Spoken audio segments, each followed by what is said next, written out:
Here at Reno Disposal, a couple of weeks ago, we had our first ever wheel off incident. I got a phone call about 9:30 in the morning on Friday, June 9th, from the driver saying he just lost a set of duals.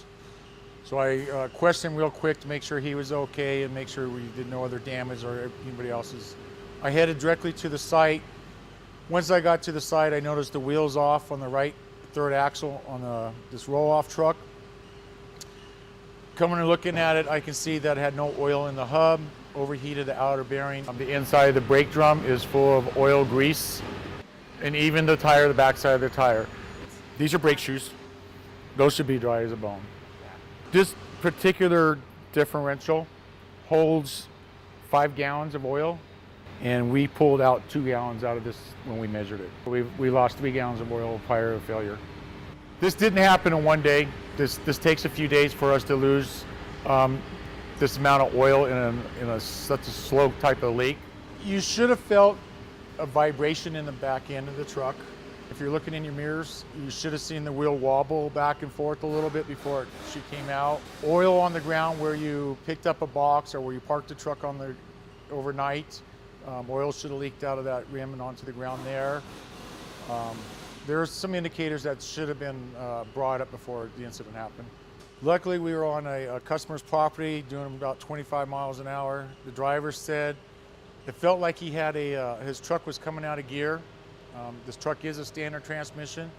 So as he was pulling over and stopping is when the wheels came off.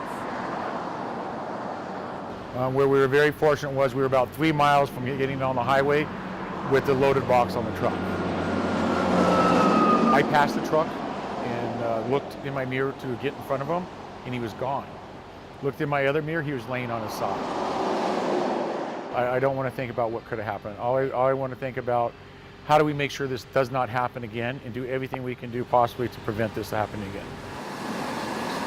Pre and post trips, NPMs, they're the heart of our business. The driver looks at his truck twice a day. We really depend on them to find these things for us. We're bringing the trucks in about every 200 hours and we're doing PMs on them. But because our trucks work so hard and so many hours a day, we really depend on the driver to do a real thorough pre and post trip to help us out. The whole goal is to reduce downtime. We try to keep these trucks on the road, so we have to do a proactive maintenance, and this is part of our proactive maintenance. The more information they have, they can relay to us, the better we can diagnose the truck and fix it.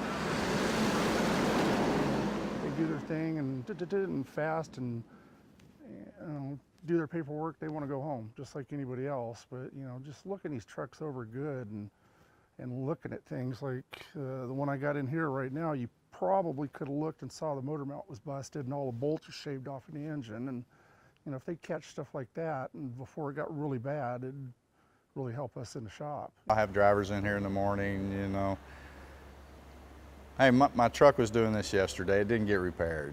I may take the time and trouble to prove to this driver, you didn't turn in an EDVR on this yesterday. Especially the next morning, they go to fire up the truck and they have a flat tire or something else that they should have caught the day before. That's always a conversation.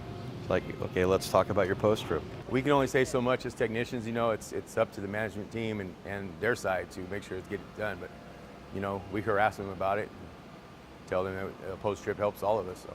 Oh, it's very huge because the operator at night can run it perfectly and not be a leak, but then from overnight, the heat and everything, and it could be just like really cold, it could bust a hose or gasket. You got to look and make sure everything's correct, and if there's a leak, you got to inform, mark it on the DI, and let the mechanic know as soon as possible. The only thing you're doing by not filling out or not addressing, you're having that potential problem, and it's going to be later on, and it's probably going to be a worse situation than what you could have repaired or fixed to start off with. The best thing that they can do for themselves and the tractor and the company and for the site is the more information we get written on those inspection sheets, the better we are in the long run. We depend on each other, the drivers, the technicians, to make sure that all the trucks are in safe condition at all times. If you're driving a truck that's not really checked, that's an unsafe truck and it shouldn't be on the road.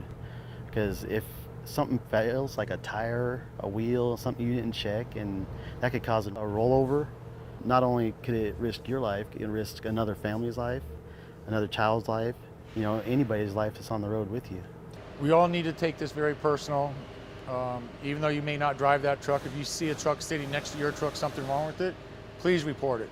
You know, we're not mind readers. We can't look at every truck, every piece every day.